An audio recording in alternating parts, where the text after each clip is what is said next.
माझ्या प्रिय बंधूंनो आणि भगिनींनो, आपण आपल्या मागच्या व्हिडिओमध्ये जे सूर्य बखरा आहे त्याचे काही श्लोक पाहिले होते आणि त्याच्यामधलं जे दिलेला संदेश आहे ते पाहिलं होतं। तर आपण त्याच्यामध्ये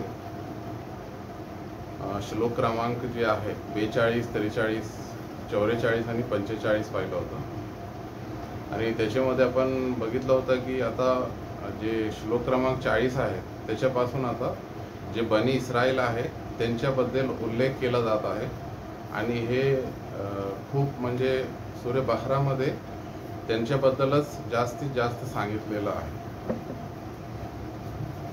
तर बनी इस्राईल जे आहे आपण बघितलं होतं मागच्या व्हिडिओमध्ये की ते जे याकूब अलैहिस्सलाम होते म्हणजे इसाक अलैहिस्सलामचे पुत्र आणि युसुफ अलैहिस्सलामचे पिता याकूब अलैहिस्सलाम, त्यांचं दुसरं नाव आहे इस्राईल।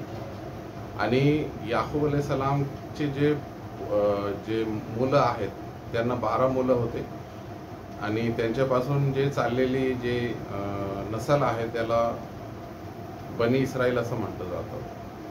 त्याच्यामध्ये जेवढे हे यहुदी लोक आहेत आणि जे ख्रिश्चन म्हणजे ईसाई लोक आहे ते याच्यामध्ये येतात।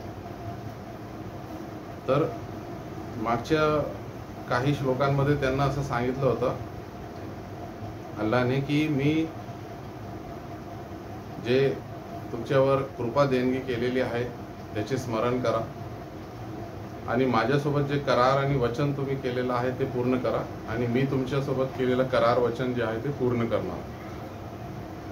आणि त्यांना नंतर म्हटलं केलं होतं की तुम्ही काय करा, हे जे पुस्तक आहे कुराण मजीद त्याच्यावर सुद्धा ईमान राखा, कारण हे कुराण मजीद काय करतं, तुमचे जे पुस्तक आहे तुमचे जे म्हणजे तौरात आहे, इंजिल आहे तर ते खरे आहे असं हा कुराण मजीद काय करतो, घोषणा करतो।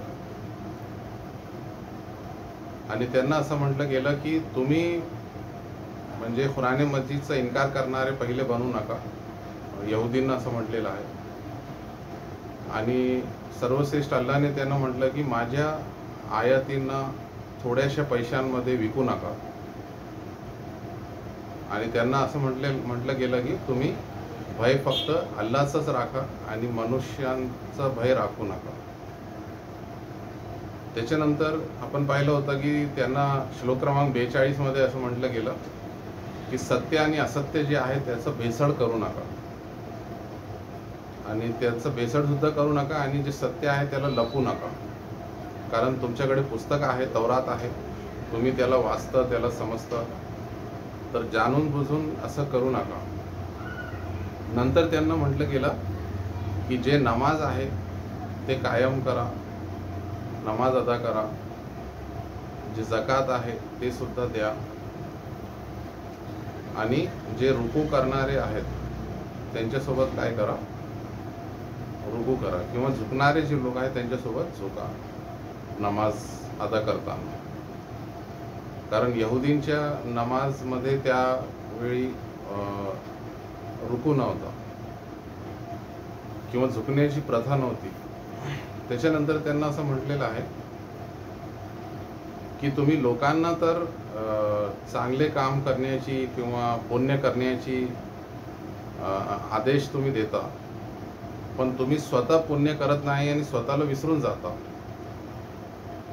तर तुम्हाला तर सर्व काही माहीत आहे, मग तुम्हाला अक्कल नाही का, तुम्ही असं का करता? आणि त्याच्यानंतर त्यांना म्हटलेलं आहे की काय करा की जे संयम आणि धीरज आहे त्याच्याद्वारे आणि नमाज जे आहे त्याच्याद्वारे काय करा, मदत प्राप्त करा अल्लाहकडून। आणि हे जे म्हणजे संयम धीरज ठेवणे किंवा दिवसातून 5 वेळा नमाज अदा करणे हे खूप कठीण काम आहे दुसऱ्या लोकांसाठी, पण जे लोक अल्लाहचा भय राखतात आणि मनापासून हृदयातून अल्लाहच्या म्हणजे दीनवर चालतात तर त्यांच्यासाठी नमाज अदा करणे आणि संयम ठेवणे खूप सोपं आहे, त्यांच्यासाठी हे काम कठीण नाही.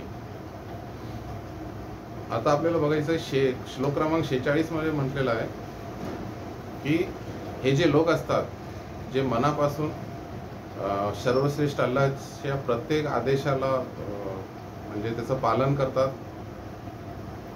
आणि जे जे अल्लाहनी म्हणजे पैगंबर मुहम्मद सल्लल्लाहु अलैहि वसल्लम द्वारे जे सांगितलेलं आहे त्याच्यावर चालतात. तर हे का करतात असं? कारण त्यांना माहीत आहे की एके दिवशी त्यांना काय करायचं आहे, अल्लाहच्या समोर हजर व्हायचं आहे, अल्लाहला भेटायचं आहे आणि मग त्यांना शेवटी म्हणजे अंत जे आहे ते अल्लाहकडेच त्यांना परत जायचं आहे, परतून तिथेच जायचं आहे, हे त्यांना माहीत आहे. इथे असं म्हणतात.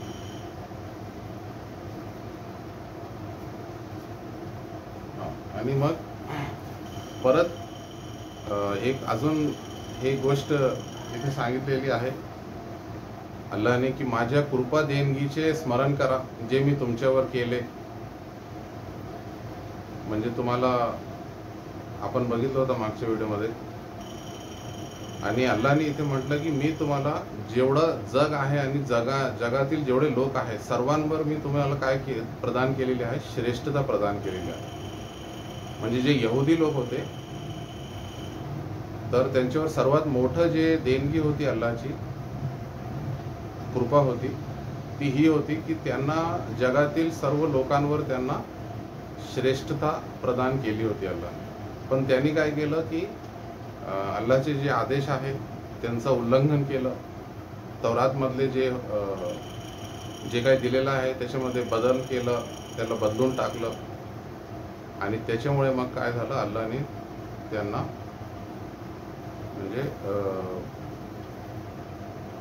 ते म्हणजे सजा दिली किंवा शिक्षा दिली. आता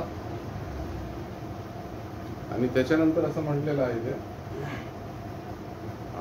श्लोक क्रमांक 48 मध्ये की एक असा दिवस आहे की त्या दिवशी म्हणजे तो जो दिवस आहे त्याच्याशी भय बाळगा, भीती ठेवा. म्हणजे कोणता दिवस आहे तो? ज्या दिवशी सर्वांना अल्लाहच्या समोर हजर व्हायचं आहे आणि आपण जे जीवनात इथे केलेलं आहे पाप आणि पुण्य त्याचा आपल्याला हिशोब द्यायचा आहे आणि त्याच्याप्रमाणे मग निर्णय घेतला जाईल की आपण स्वर्गात जाणार की नरकात जाणार. तर इथे असं म्हटलेलं आहे की तो जो दिवस आहे हिशोब केला जाणार तर त्याचा भय बाळगा.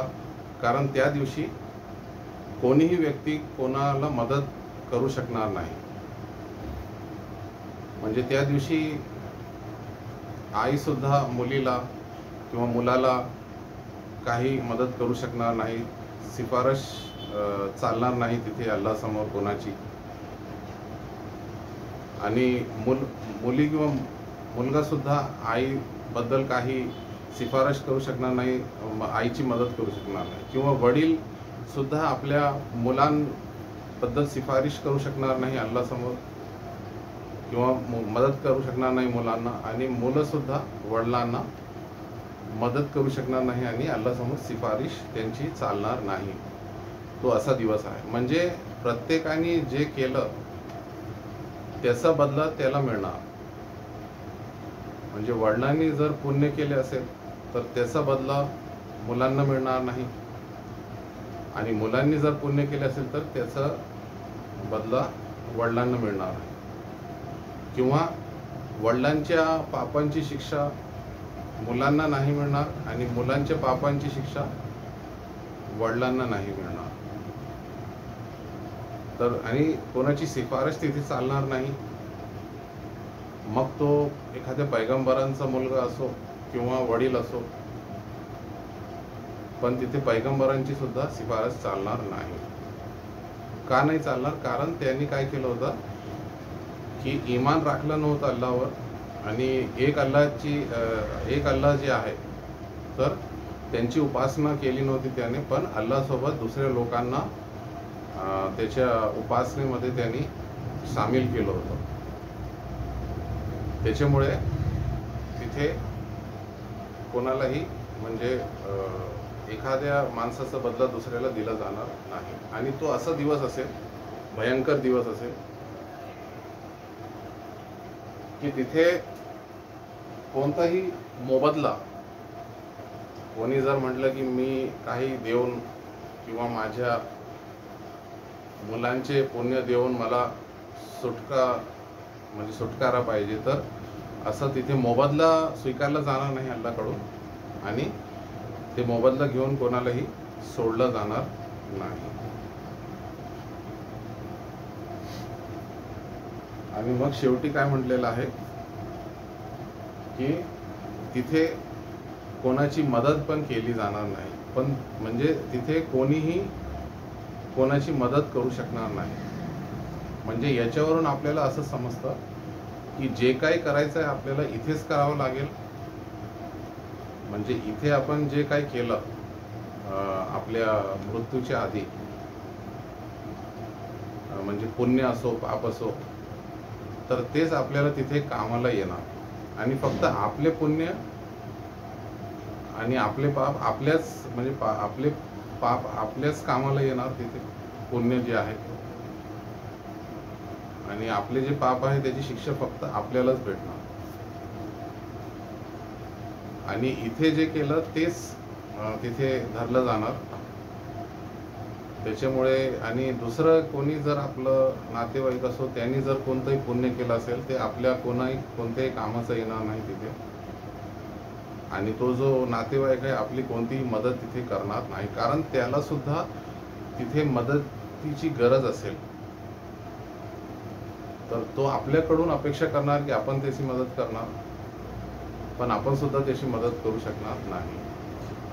आणि आपली शिक्षा तो घेऊ शकणार नाही, आपल्यालाच घ्यावी लागेल. आणि त्याची शिक्षा आपण घेऊ शकत नाही, त्याची शिक्षा त्यालाच घ्यावी लागणार. म्हणजे असं तो भयंकर दिवस असणार आहे. तर अल्लाहने म्हटलेलं आहे की त्या तो जो दिवस आहे त्याच्याशी काय करा, भय बाळगा. असं संदेश या श्लोकांमध्ये दिलेला आहे. तर मी आशा करतो की तुम्हाला हा संदेश समजला असेल.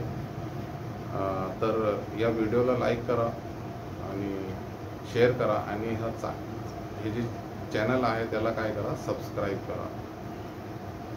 ठीक आहे, जेणेकरून तुम्हाला अशा व्हिडिओज पुढे सुद्धा मिळत राहतील. तर आज आपण इथे थांबू.